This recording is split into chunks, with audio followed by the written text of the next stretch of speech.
This is It Works, the famous little red book that makes your dreams come true, by R.H. Jarrett, originally published in 1926, unabridged edition. Edition 2021 by David DeAngelis, narrated by Jeff Lewis, all rights reserved.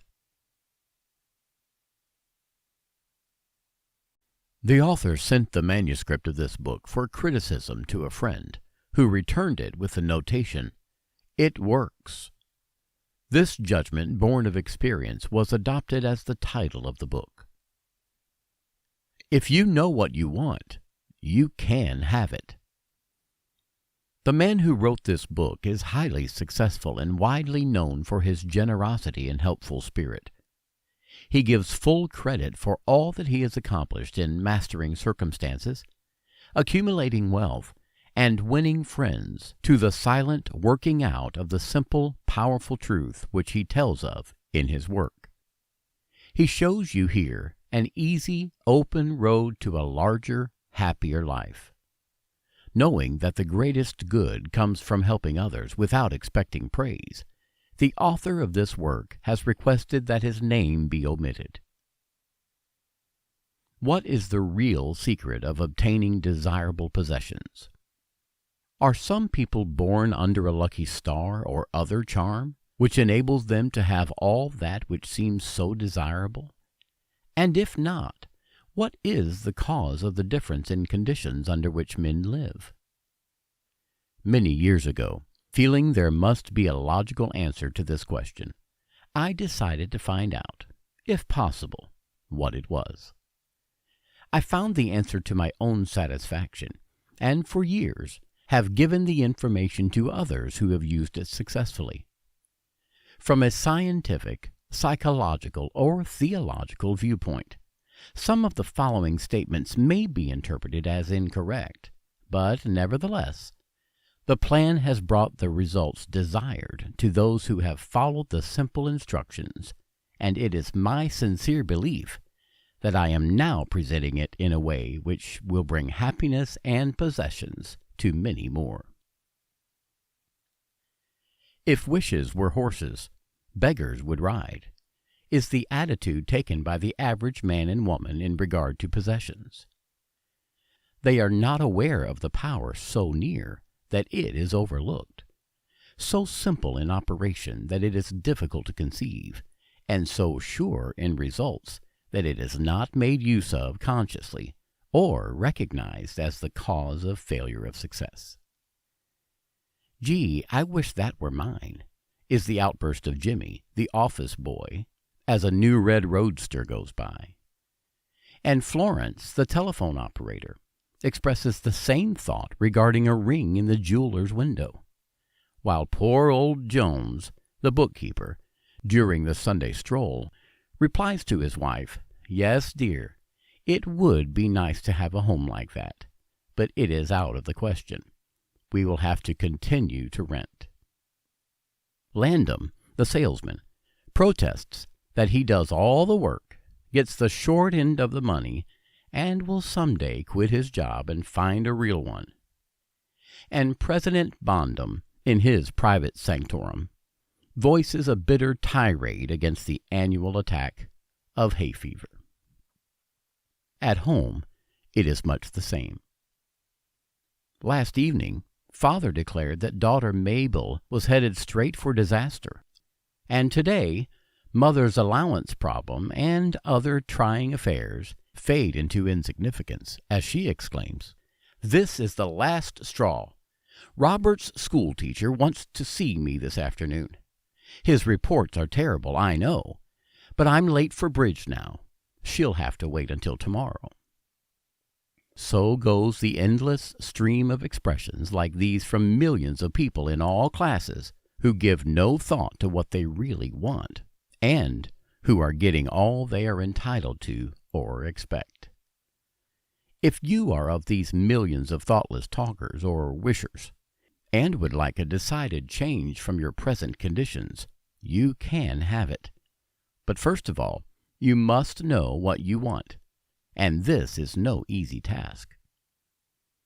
When you can train your objective mind, the mind you use every day, to decide definitely upon the things or conditions you desire, you will have taken your first big step in accomplishing or securing what you know you want. To get what you want is no more mysterious or uncertain than the radio waves all around you. Tune in correctly, and you get a perfect result. But to do this, it is, of course, necessary to know something of your equipment and have a plan of operation. You have within you a mighty power, anxious and willing to serve you, a power capable of giving you that which you earnestly desire. This power is described by Thomas J. Hudson, author of The Law of Psychic Phenomena, as your subjective mind. Other learned writers use different names and terms, but all agree that it is omnipotent. Therefore, I call this power Emmanuel, God in us. Regardless of the name of the great power, or the conscious admission of a God, the power is capable and willing to carry to a complete and perfect conclusion very earnest desires of your objective mind, but you must be really in earnest about what you want. Occasional wishing or half-hearted wanting does not form a perfect connection or communication with your omnipotent power. You must be in earnest, sincerely and truthfully desiring certain conditions or things, mental, physical, or spiritual.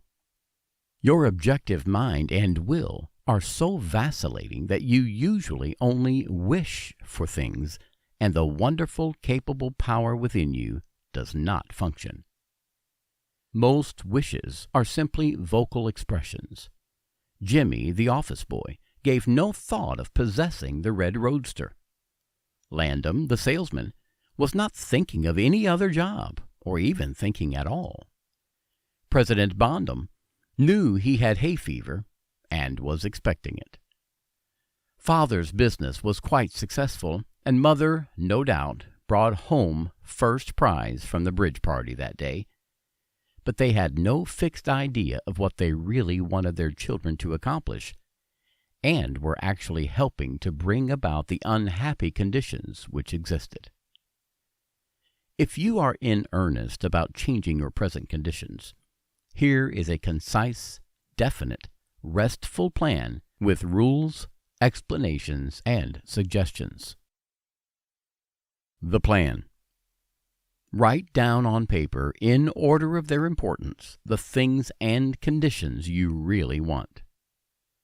Don't be afraid of wanting too much. Go to the limit in writing down your wants. Change the list daily, adding to or taking from it, until you have it about right.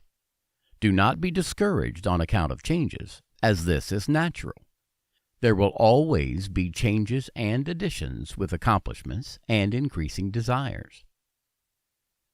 3 positive rules of accomplishment. 1. Read the list of what you want 3 times each day, morning, noon, and night. 2. Think of what you want as often as possible. 3. Do not talk to anyone about your plan, except to the great power within you which will unfold to your objective mind the method of accomplishment. It is obvious that you cannot acquire faith at the start. Some of your desires, from all practical reasoning, may seem positively unattainable, but, nevertheless, write them down on your list in their proper place of importance to you. There is no need to analyze how this power within you is going to accomplish your desires. Such a procedure is as unnecessary as trying to figure out why a grain of corn, placed in fertile soil, shoots up a green stalk, blossoms, and produces an ear of corn containing hundreds of grains, each capable of doing what the one grain did. If you will follow this definite plan and carry out the 3 simple rules, the method of accomplishment will unfold quite as mysteriously as the ear of corn appears on the stalk, and in most cases, much sooner than you expected. When new desires deserving position at or about the top of your list come to you, then you may rest assured you are progressing correctly. Removing from your list items which at first you thought you wanted is another sure indication of progress.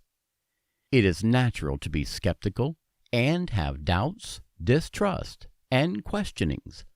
But when those thoughts arise, get out your list, read it over, or if you have it memorized, talk to your inner self about your desires until the doubts that interfere with your progress are gone.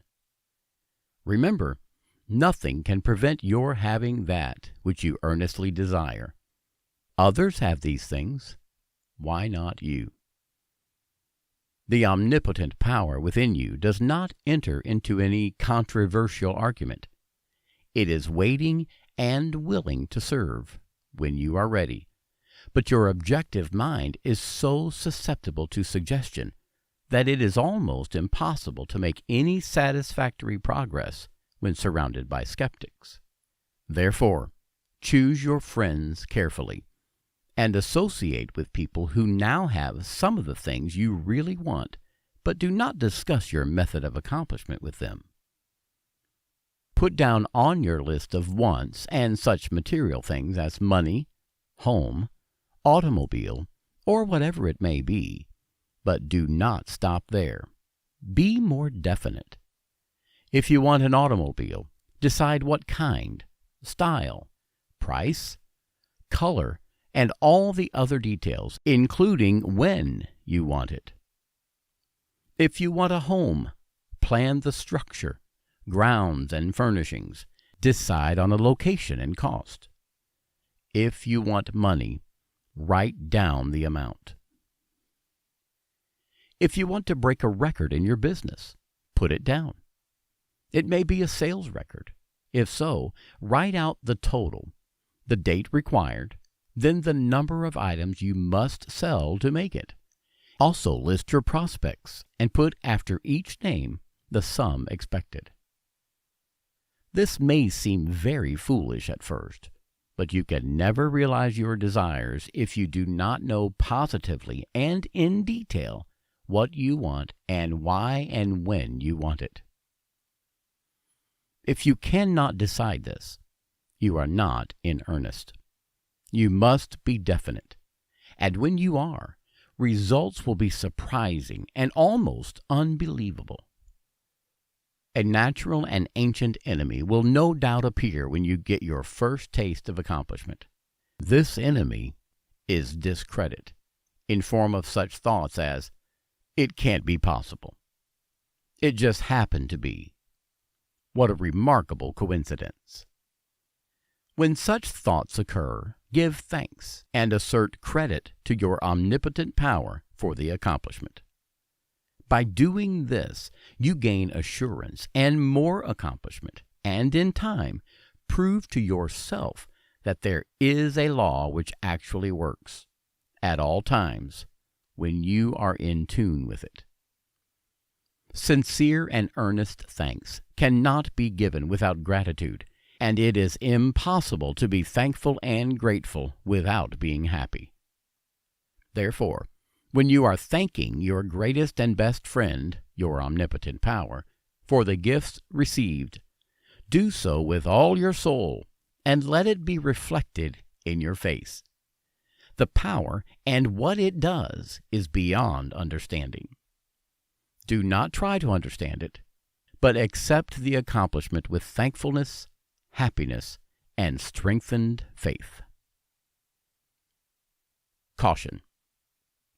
It is possible to want and obtain that which will make you miserable, that which will wreck the happiness of others, that which will cause sickness and death, that which will rob you of eternal life.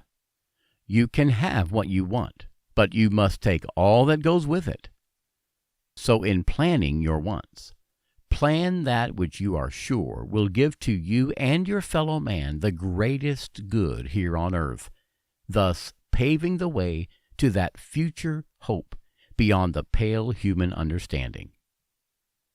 This method of securing what you want applies to everything you are capable of desiring, and the scope being so great, it is suggested that your first list consists of only those things which you are quite familiar, such as an amount of money or accomplishment, or the possession of material things. Such desires as these are more easily and quickly obtained than the discontinuance of fixed habits, the welfare of others, and the healing of mental or bodily ills. Accomplish the lesser things first. Then take the next step. And when that is accomplished, you will seek the higher and really important objectives in life. But long before you reach this stage of your progress, many worthwhile desires will find their places on your list. One will be to help others as you have been helped. Great is the reward to those who help and give without thought of self, as it is impossible to be unselfish without gain. In conclusion, a short while ago, Dr. Emile Coué came to this country and showed thousands of people how to heal themselves. Thousands of others spoofed at the idea, refused his assistance, and are today where they were before his visit. So with the statements and plan presented to you now, you can reject or accept. You can remain as you are or have anything you want. The choice is yours. But God grant that you may find in this short volume the inspiration to choose aright, follow the plan, and thereby obtain, as so many others have, all things, whatever they may be, that you desire. Read the entire book over again and again, and then again. Memorize the 3 simple rules. Test them now on what you want the most this minute. This book could have been extended easily over 350 pages, but it has been deliberately shortened to make it as easy as possible for you to read, understand, and use. Will you try it? Thousands of bettered lives will testify to the fact that it works. A note from the author. Dear reader, the great possessions of life are all gifts mysteriously bestowed: sight, hearing, aspiration, love, or life itself. The same is true of ideas. The richest of them are given to us, as, for instance, the powerful idea which this book has given you. What are you going to do with it? Are you surprised when I tell you the most profitable thing you can do is to give it away? You can do this in an easy and practical way by having this book sent to those you know who need it. In this way, you can help in the distribution of this worthwhile effort to make the lives of others better and happier. You know people who are standing still, or who are worried and discouraged. This is your chance to help them help themselves. If you withhold this book from them, you will lose this conscious satisfaction that comes with doing good. If you see that they get this book, then you put yourself in line with the law of life, which says you get by giving, and you may rightly expect prosperity and achievement. At the very least, you will have inner sense of having done a good deed, with no hope of being openly thanked, and your reward will come secretly in added power and larger life.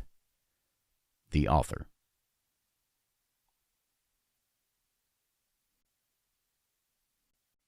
This has been It Works, the famous little red book that makes your dreams come true, by R.H. Jarrett. Edition 2021 by David DeAngelis. Narrated by Jeff Lewis.